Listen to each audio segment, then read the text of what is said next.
Okay, folks, we're going to record. We're going to begin the board meeting. This is the Merrick Board of Education meeting, May 5th, 2020. Hi, good evening, everyone. I hope everybody is staying safe and healthy. I would like to call the meeting to order. And if we can all please rise for the pledge. Salute, pledge. I pledge allegiance to the flag of the United States of America and to the republic of which it stands, one nation, under God, indivisible, with liberty and justice for all. Please be seated. Thank you. I would like to make a Our motion. technologist has confirmed that we are recording and live streaming. Oh, okay. Working tonight. Excellent. I would like to make a motion to move the Board of Education meeting minutes from April 7th and April 21st. Motion? Gina, you got to go on unmute, and so do you, Linda. Sorry. Motion. Second. All in favor? Aye. Aye. Thank you. Motion to approve the treasurer's report. Motion. Second. All in favor? Aye. All the other board members have to unmute because we can't hear their I eyes. did. Now, Jill has to unmute, and so does Butch. Oh, and Butch and, I did. okay, thanks, guys. Okay. I would like to make a motion to move the claims audit report for March of 2020. Motion. Second. All in favor? Aye. Aye. Any questions with the statement of claims? I know, Linda, you had asked something before. Anybody else? Any questions? No. So I'd like to make a motion to move the statement of paid claims. Motion. Second. All in favor? Aye. Aye. Great. That brings us to our good and welfare. I'd like to say we would like to say congratulations to Sandy Tannenbaum, teaching assistant at Chatterton School, on the birth of her grandson, Jordan. Justine Desjardins, teacher at Chatterton School, at the birth of her son, Travis. Ellen Margulies, teacher assistant at Lakeside School, on the birth of her granddaughter, Alexis. Paula Camlet, teaching assistant at Lakeside School, on the birth of her grandson, Henry. Andrea Fisher, teaching assistant at Lakeside School, on the birth of her granddaughter, Meadow. Janet Rader, typist clerk at Birch School, on the birth of her grandson, Liam. And Renee Boritz, teacher at Birch School, on the birth of her son, Penn. Condolences go to Joanne George Gillette. I don't know how to say that. I'm sorry. Georgie Glass, teacher assistant at Chatterton, on the passing of her mother, Margaret. Condolences to Nancy Russo, teacher at Chatterton School, on the passing of her sister, Marie. And condolences to Evelyn Judge, district bus driver, on the passing of her husband, Michael. That brings us to hearing of visitors on the items in the superintendent report. Dr. Palmer, did you get any emails? There are no emails in the Board of Education meeting email box. Okay. Okay, I'd like so to make a Nancy- motion to approve items 9A 1 through 6. Motion. Second. Second. All in favor? Aye. Aye. And then I'd like to make a motion to approve items A 8, 9, and 10. Motion. Second. All in favor? Aye. Okay, I'd like to make a motion to approve items E 1, 2, 3, and 4. Motion. And second. All in favor? Aye. Aye. Okay. Great. And that brings us to the hearing of visitors as well. And Dr. Palmer, you had Still said no emails. no emails. Okay. That brings us to the reports of the Belmore Merrick Central High School District. Gina, do you have anything to report?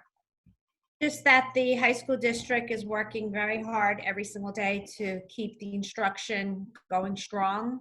Last weekend, they had parades at each one of the high schools to honor the seniors, and that was on Friday for college, college Decision day. decision day. Thank you.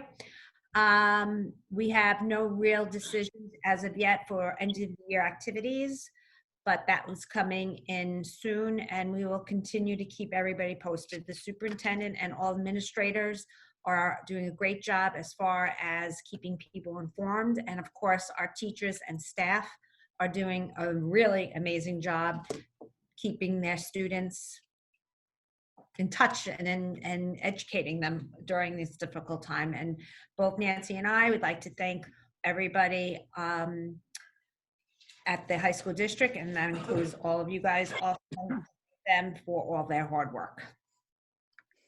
That's it. Nancy, you have Thank anything to add? Not to that, no. Great. Thanks, ladies. Legislation, Linda, anything new going on? Just a few things. I think, Dom, would you mind if I defer that to you since there is so Well- much in flux at the moment? Sure, I think most of what's going on is actually going on by governor's order. The governor keeps on popping out a lot of orders. One of the things I wanted to highlight tonight that's key, well, actually two things. First off, as everybody knows by now, he has closed schools until for the duration of this school year. We are required to continue our continuity education plan, offer a feeding program if needed by individuals who are at need for that, and maintain an ability to provide childcare for those families that qualify. It's generally first responders, healthcare workers, things like that. We do that program through SCOPE. SCOPE has, I think it's 8 locations on Long Island that accept non-residents in their program. Anybody who needs that service can check on the SCOPE website, or they can go through our website to link to it to see if they qualify for it and apply for that service. That service is free to them. So he's continued those pieces. He has continued the component that these days don't get mixed into the typical 180-day school aid requirement. However, what we're going to see clarification on is if the directive that you use all your vacation days and all your emergency days still hold, as it likely does. If that is the case, well, we already went through all the vacation days by having continuity of education during spring break, but we do have an emergency day coming up right before Memorial Day. And we have our last emergency day would be actually the day after school was scheduled to end. If the governor's order still includes use of those, we will have to be open both of those days.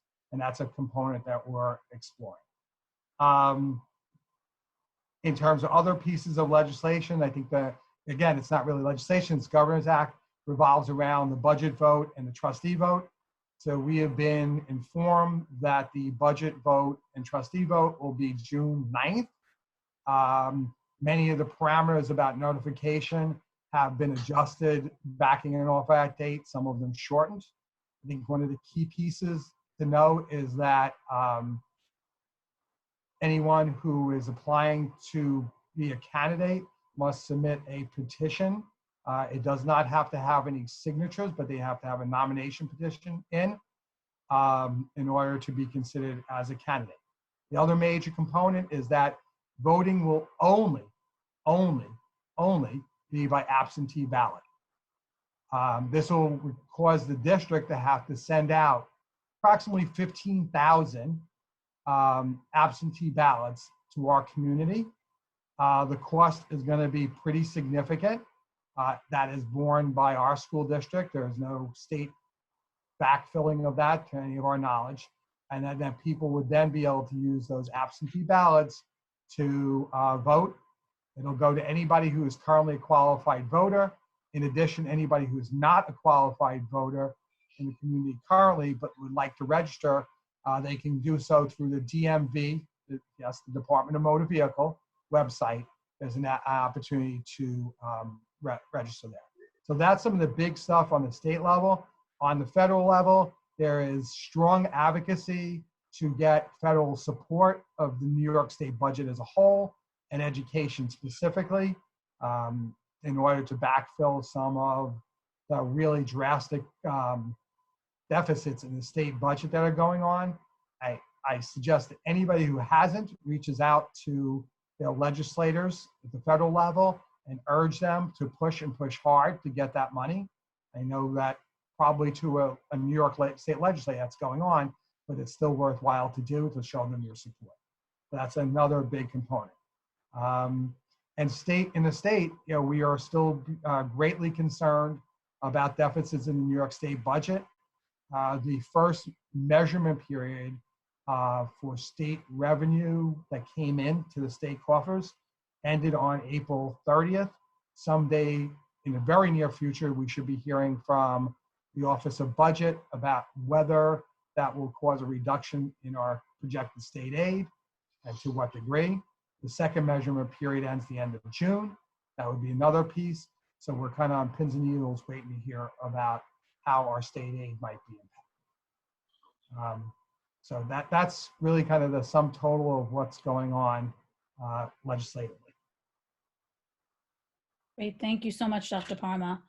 Reports of board members. I just wanted to really quickly, before I even open it up to anybody else, I wanted to once again thank, on behalf of our Board of Education, wanted to thank all our first responders, our frontline workers, our nurses, doctors, supermarkets, food distributors. I mean, the list goes on and on, all of these amazing people that are going above and beyond to make sure that we have what we need, and more importantly, keeping us safe and healthy. A huge thank you to our teachers and all of our staff in all of our buildings for their continuous hard work. Of course, the administration as well. The leadership of our central office is unparalleled, and all of their hard work keeping our kids engaged, doing such an amazing job during this most difficult time of education. So thank you to all of you. And as our Board of Education continues to move forward, we wish and hope that everybody stays healthy, safe, and home, stay home. So, and then now I'll open it up to any other board members who want to make any reports or just anything on your mind. Well said, Sagal. Well said. Thank Yes, well said. Yeah, I just want to echo, what you said, Sagal. We've talked about it collectively, individually. This week is Teacher Appreciation Week. And, I think we're a board that appreciates our teachers every day. But when you think about, what's happening now in terms of, our community, our country, and what kids are going through, teachers are very much the best of first responders. To be doing what they're doing is incredible. Even, being at home with their own families and own challenges. I just speak to so many people who are grateful, and I know we all feel that way as well. So I just wanted to echo your comments too. Yes. Thanks, Nancy. Anybody else have anything to say? I know we all feel the same way, so. Oh, Absolutely feel the same way. Cannot thank our teachers enough. They have done a remarkable job as always and have gone above and beyond. And we're in a very fortunate district, and I'm proud to be part of the Merrick School District. We have a great district, and Yeah. we have a lot to be proud of. Our teachers are amazing. Yes, for sure. Yep, for sure. Thank you very much. Okay, great. Thank you all. Any reports, any other reports or any new business? Oh, can I just add one other thing? Sure. Just to highlight, the work that, Jill and Brooke Jones are doing through, collecting money to honor, first responders. And, also just want to recognize a little boy that in our community that raised $20,000 in honor of his grandfather. Yeah. and all that, being donated as well. I mean, these are exceptional stories that, I hope we're collecting, because when we are back to, normal and in person, whatever that means, I think somehow we should be celebrating, the people in our community that are doing unbelievable things. That's So. true. Absolutely. Thanks, Nance. Nicole, I got a couple new business things I just want to cover. Great. Yeah, First sure. of all, I just want to echo everything the board said. And in this Teacher Appreciation Week, I know for sure from talking to my colleagues in other communities that we have probably one of the best elementary instruction programs going on all the time, but especially right now. Our teachers are putting together a program really that very few places can parallel at all. And that's both in general education and special education instruction. I get basically a couple of emails a day forwarded to me from principals or directly from parents, commending various teachers about the work they're doing. So our teachers are doing a fantastic job. And beyond, well, it's Teacher Appreciation Week, I really want to celebrate the whole faculty and support staff. Our mental health professionals, our librarians, our technology teachers, everybody in and out of the classroom really has been delivering an amazing program. The work that our mental health professionals did last week, delivering workshops individualized to each school, is amazing. You all know that I'm involved with a variety of different mental health committees throughout the county. And when I tell people what we do, they're kind of all envious about what our mental health staff does. And they actually come to us for advice about where to go and use our resources. And also there's a lot of resources on our web page that they put together. So again, commending them. Our teaching assistants and aides are helping in, they're jumping into Zoom meetings to work with individual kids. It's very organized to get them involved with that. Our custodians are here. We have them on a rotating shift. They're not just sitting around making sure the building is fine. They're actually doing work during this whole period of time. And in the near future, they'll be kicking into a whole bunch of other things, which segues into what I also wanted to mention. So we are planning two things at this point. One is summer school. We are moving ahead in our planning in case we are allowed to open a rec program for summer school. We are moving ahead in our planning in case we're allowed to have a live special education summer school program. And we're moving ahead with an enhancement of a summer school program for special education students who otherwise wouldn't qualify for a 12-month program. We do not know if we'll be allowed to run any of those programs live. Right now camps are kind of, anguishing over whether they'll be allowed to run. The governor had indicated that it will be, quote, later this month when he makes any decisions on that. But we're taking the steps to make sure that if we get the go-ahead, we'll be prepared to run those programs. And if we can't run them live, the special education programs that are required for our students will be run virtually similar to this year. We'll be working with our providers and our parents on that. The other thing we're working on right now, I guess it's more than two things. We're also working on beginning our plans to close our buildings. So we are devising plans for how to return students' materials to them. So as you recall, it was a Friday way back in March, almost seems like years ago, where we told people, take all your stuff home because we're not coming in on Monday and Tuesday, and who knows what could happen. Well, we all know what happened. We've been closed. We're closed continuously. So there is a number of student items in school that we're going to develop a plan for, and so that in the next couple of weeks, we have a mechanism for returning those. If there's anybody listening to this that's a parent and your child has medication in the school and you need that medication, and we've been putting this information out for a while, please email your school nurse and they will make those arrangements. And that's an immediate component. Along with closing up the buildings, moving out student materials, is also preparing all of our classrooms for closing for routine summer maintenance, but also for further construction. So our bids are out, waiting to come in very, very soon. about interior work at Birch and Lakeside. Exterior work at Birch, the bids are in. And exterior work at Lakeside will be coming in the next few days. If all those bids come in a satisfactory manner and within the limits that were placed in the original budgeting for the capital projects way back a few years ago, then we'll move ahead with those. And we're hoping that we can take advantage of this period of time when construction is basically shut down to have our construction running. As a government entity, we are considered an essential location, and most of our construction projects can move ahead during this closure period. So we're hoping that we get everything through and clarified, and some contractors will be available to start right away, which would give us more buffer on the far end of the year. And even besides that, we got to close out the classrooms so we can start the routine maintenance, stripping floors, things like that. And classrooms have all been sanitized a while back, but now summer maintenance has to go, and we'll re-sanitize it. And the final thing I want to mention is September may seem a long time away, but we've already begun the discussions about reentry.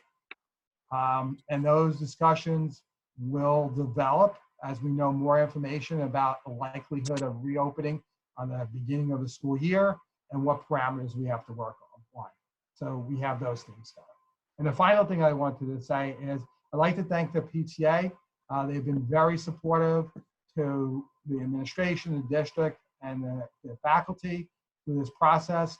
We had a meeting with our PTA presidents and principals on Monday, by considering some of these things. The PTA will be organizing and meet the candidate presentation. It'll be virtual, and that more information will come out about that. So much planning also about end of year events, more to be probably released through principals as we move forward. And again, board, thank you for all your support. This has been a rough couple of months, but we're going to get through and we're going to be strong. Thank you. Thank you Thank so you, much, Tom. Dr. Parma.